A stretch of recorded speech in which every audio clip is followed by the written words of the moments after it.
ಶ್ರೀ ಪರಮ ಪೂಜ್ಯರಾದ ಸಿದ್ದೇಶ್ವರ ಮಹಾಸ್ವಾಮಿಗಳು, ರುದ್ರ ಮಹಾಸ್ವಾಮಿಗಳು ಇವರಿಬ್ಬರ ಉಪಸ್ಥಿತಿ ಇಡೀ ಸಭೆಗೆ ಒಂದು ಕಡೆ ಬಂದಿದೆ. ಅವರ ಫಲಿತಾವಳಿಗಳು ಕೂಡ ನನ್ನ ನಮನಗಳು. ವೇದಿಕೆಯ ಮೇಲೆ ಆಸೀನರಾಗಿರುವ ಎಲ್ಲರನ್ನೂ ಎಂದು ಹೇಳಿದರೆ ಎಲ್ಲ ಸಜ್ಜನರಿಗೆ, ಎಲ್ಲ ಬಾಂಧವರಿಗೆ ನನ್ನ ನಮಸ್ಕಾರಗಳು.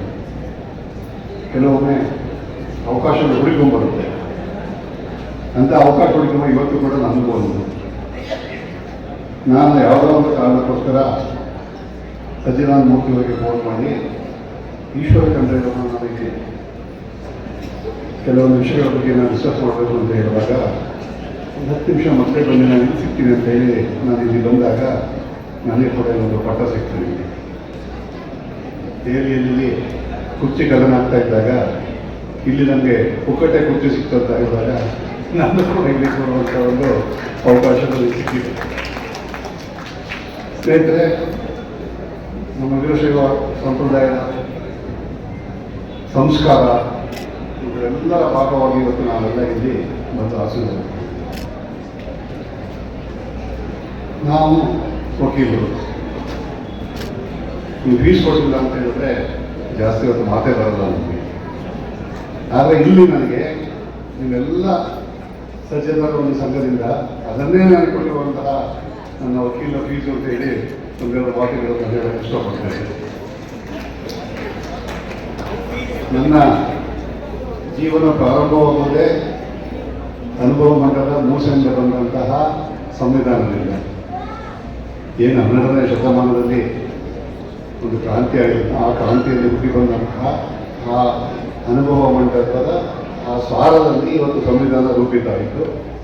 ಸಂವಿಧಾನ ಅಡಿಯಲ್ಲಿ ನಾನು ಕೆಲಸ ಮಾಡ್ತಾ ಇದ್ದೆ.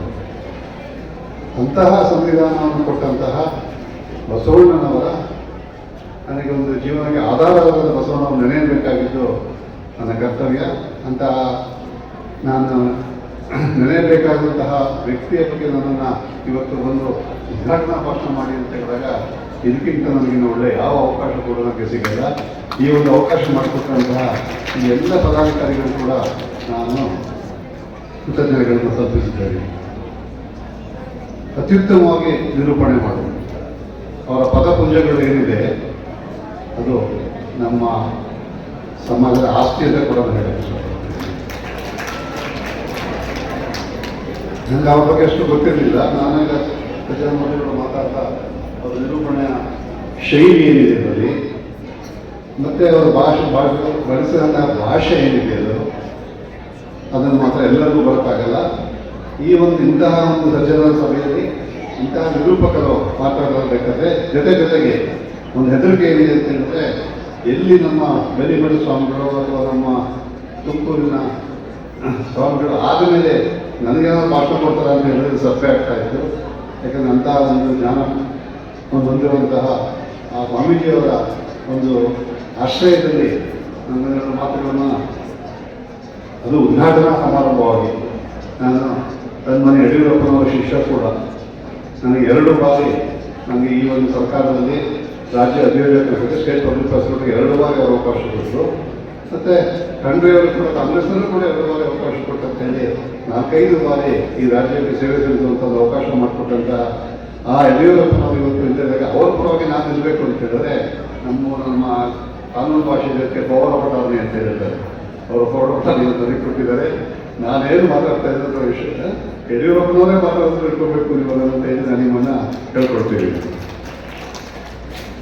ಇಷ್ಟಕ್ಕೇಂದ್ರೂ ಕೂಡ ಮಾತಾಡಬೇಕಾಗುತ್ತೆ.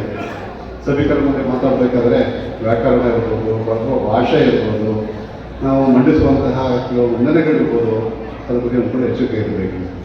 ನಾವೆಲ್ಲ ನೋಡಬೇಕು, ಬೆಟ್ಟದ ಮೇಲೊಂದು ಮನೆ ಮಾಡಿ ಮುಗಬಿಟ್ಟು ಅಂಜಿದರೆ ಹೇಗಯ್ಯ ಅಂತ ಹೇಳಿ ಯಾವುದೋ ಕಾಲದಲ್ಲಿ ಆಗಿರುವಂತಹ ಇವತ್ತು ಕೂಡ ಗಡಿಪಾಯ ಆಗಿರುವಂತಹ ಇಂಥ ವಚನಗಳು ಇವತ್ತು ಏನಿದೆ ಇವತ್ತು ನಾವೆಲ್ಲರೂ ಕೂಡ ಅದ್ರ ಬಗ್ಗೆ ನಿವೇಶನ ಮಾಡ್ತಾ ಹೋಯ್ತು ಅಂತ ಹೇಳಿದ್ರೆ, ಇವತ್ತಿನ ಕಾಲದಲ್ಲಿ ಬೆಟ್ಟದ ಮೇಲೊಂದು ಮನೆ ಮಾಡಿ, ಬೆಟ್ಟ ಇದ್ರೂ ತಾನೇ ಮನೆ ಮಾಡೋ ಪ್ರಶ್ನೆ. ಇವಾಗ ಬೆಟ್ಟಗಳ ರಿಯಲ್ ಎಸ್ಟೇಟ್ ಪಾಲಾಗೋಗಿದೆ, ಇದಕ್ಕೆ ಗ್ರಾನೈಟ್ ಅಂತ ಹೆಸರಾಗೋಗ್ಬಿಟ್ಟಿದೆ ಇವತ್ತರಲ್ಲಿ.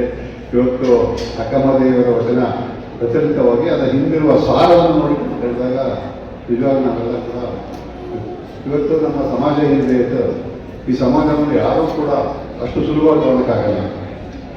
ನಾವು ರಾಜಕೀಯ ತಗೊಂಡ್ರೆ ಇವತ್ತು ಯಡಿಯೂರಪ್ಪನವರು ಇರ್ಬೋದು, ನಮ್ಮ ರಾಜಕೀಯದಲ್ಲಿ 3 ಜನ ಅದಕ್ಕೆ ಮಾಸ್ ಲೀಡರ್ ಅಂತ ಹೇಳ್ತಾರೆ.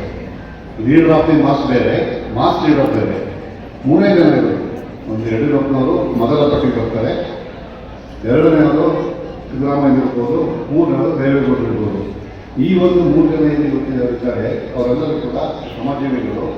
ಬಡವರ ನೋವನ್ನು ನೋಡಿ, ಬಡವರ ಅನುಭವಿಸಿ, ಬಡತನವನ್ನು ಅನುಭವಿಸಿ, ಯಾವ ವ್ಯಕ್ತಿ ಬಡತನ ನೋಡಿರಲಿಲ್ಲ, ಯಾವ ವ್ಯಕ್ತಿ ಬಡತನ ಅನುಭವಿಸೋದಿಲ್ಲ, ಬಡತನ ಬಗ್ಗೆ ಕೇಳಿಲ್ಲ, ಅವರಿಗೆ ಪರಿಪೂರ್ಣತೆ ಬರುವುದಿಲ್ಲ. ಇವತ್ತು ನಾವೆಲ್ಲ ಇದ್ದೀವಿ. ಇವತ್ತು ಸಮಾಜ ಒಂದು ಸಂದೇಶ ಕೊಟ್ಟು ನಾವೀಗ ನಮ್ಮ ಸಮಾಜ ಸುದ್ದಿ ಬಂದರೆ ನಿಮ್ಮನ್ನು ಸೋತಕ್ಕೂ ಗೊತ್ತು, ನಿಮ್ಮ ಗೆಲ್ಸಕ್ಕೂ ಕೂಡ ಗೊತ್ತಿಲ್ಲ. ಈ ಸಮಾಜಕ್ಕೆ ಇರ್ತಾ ಇದೆ. ಯಾವಾಗ ನಿಮಗೆ ರಾಜಕೀಯ ಒಂದು ಶಕ್ತಿ ಬರೋದಿಲ್ಲ, ನಿಮಗೆ ಆ ರಾಜಕೀಯ ಶಕ್ತಿ ಬರಲಿಲ್ಲ ಅಂತ ಹೇಳಿದ್ರೆ ಸಮಾಜ ಸೇವೆ ಕಷ್ಟ ಆಗುತ್ತೆ. ಇವತ್ತು ದಿವಸಗಳಲ್ಲಿ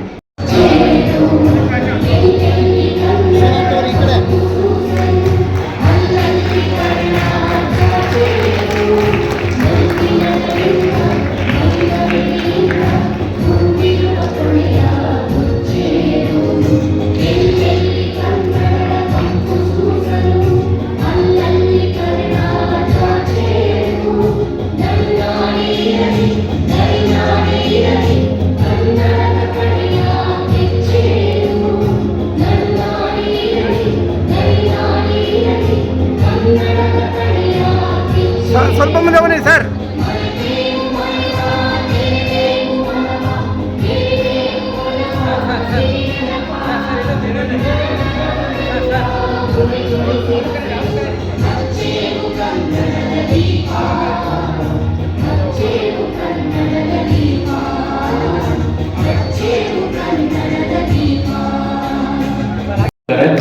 ಮಕ್ಕಳಿಗೆ ಒಂದು ಮಾತು ಹೇಳಿದ್ರು, ನೀವೆಲ್ಲ ಅಮೆರಿಕಕ್ಕೆ ಹೋಗ್ಬೋದು, ವಿದೇಶಕ್ಕೂ ಹೋಗಿ ಓದ್ಬೋದು ಅಂತ. ಮೌನವಾಗಿ ಕೂತು ಇಲ್ಲಿನ ಗಣ್ಯರ ಹಾಗೂ ಪರಮ ಪೂಜ್ಯರ ಆಶೀರ್ವಚನವನ್ನ, ವಾಣಿಗಳನ್ನ ಕೇಳಿದರೆ ಮಾತ್ರ ನೀವೆಲ್ಲರೂ ವಿದೇಶಕ್ಕೆ ಹೋಗಕ್ಕೆ ಸಾಧ್ಯ. ನಿಮ್ಮಲ್ಲೇ ಮಾತಾಡೋದಾದ್ರೆ